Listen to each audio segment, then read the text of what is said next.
So the ingredients that we've got, I've got a large onion that I've chopped finely, and I'm just going to soften that in some olive oil, a kilo of the pumpkin flesh, some basmati rice. So this is, it's 2 mugs full, it's about 200 grams.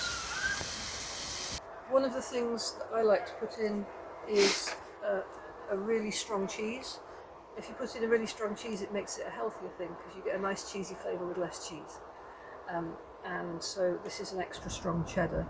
However, if you want to make it vegan, it works really well with toasted ground almonds, especially make a really nice taste.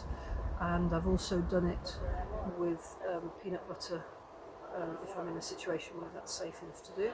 And then the other flavour we'll be adding is sage, which freshly picked today. I think again this has to be done to taste. So I would say at least 10 leaves, but you could do more. Obviously if you don't like sage, it's not compulsory. This works quite well with basil, it can work quite well with thyme. This will feed 4 hungry people, 6 less hungry people. Sometimes it's quite hard cooking here because it can be a little bit breezy, even when we're in the polytunnel like we are today. And to be COVID safe, my beautiful assistant Adam is filming me from outside the polytunnel, so we have to be very clever today. So you can see that's going nicely.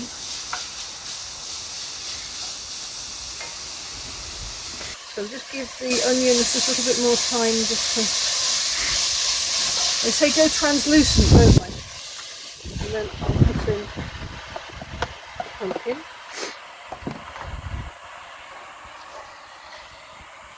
Now you can break it up a little bit as you cook it, just by pressing it down, and that will do some of the job, but you just need to stir it a little bit to get everything warm. The pumpkin varies a lot in how wet it is, so if you get a pumpkin and the flesh is very pale, it's often quite a wet pumpkin. If you get one where it's a much darker colour, it's often a heavier, denser pumpkin, and it maybe make a little bit less juice when you cook it. I'm now going to add my rice.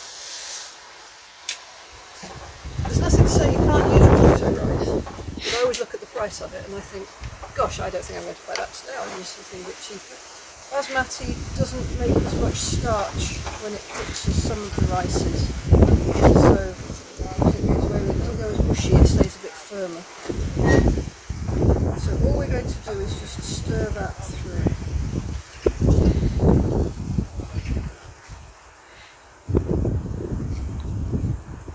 So then you're going to add some water, and I'm going to add a vegetable stock.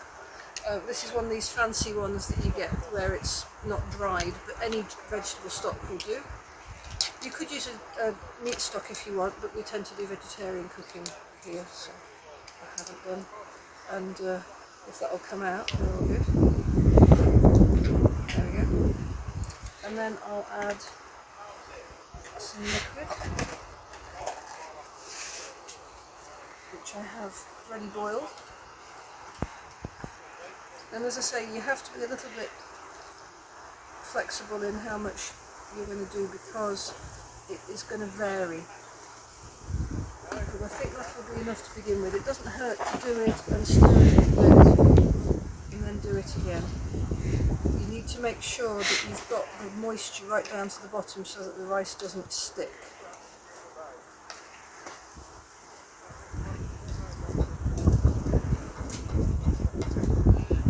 Adam's not doing his job as a windshield as well as he needs to, so hopefully it'll all work okay. Now that's a good beginning on the liquid, but I might add a little bit more in a moment or two. And this actually is a meal that we make quite often for events. And what we do when we do that is we bring it to the boil, if we're using white rice, and just cook it for maybe 2 minutes, and then we just wrap it up in towels and leave it, and it cooks beautifully if we do that. If you're going to use brown rice to do it, it will take a little bit longer. So brown rice, you would maybe want to cook it for about 20 minutes or so, and then you could wrap it up. Maybe add just a touch more. Not a lot more, because basically, as I say, the pumpkin has got a lot of water in it and it will release it as it cooks.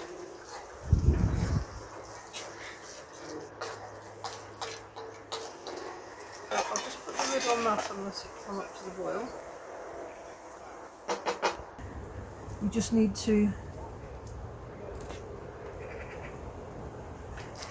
cut that up fine for when we need that, which will be fairly soon. If you want to be really fancy, you can fry the sage and make little sage crisps and then crumble those on the top as a decoration. You do need to crumble them though, because a whole sage crisp has got a lot of sage in it, a lot of sage taste. So there's the sage gone in. You notice it's bubbling now.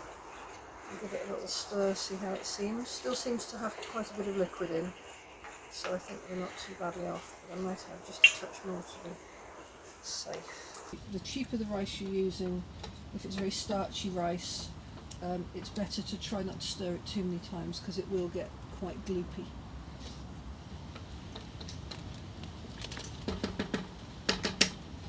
Right, so we'll leave that to do its thing, and then we'll show you how it looks at the end.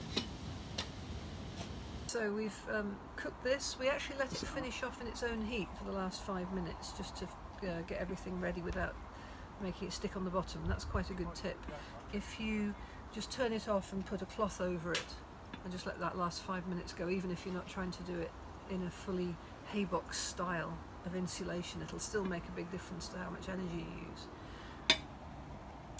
So here we go. Doesn't it look lovely?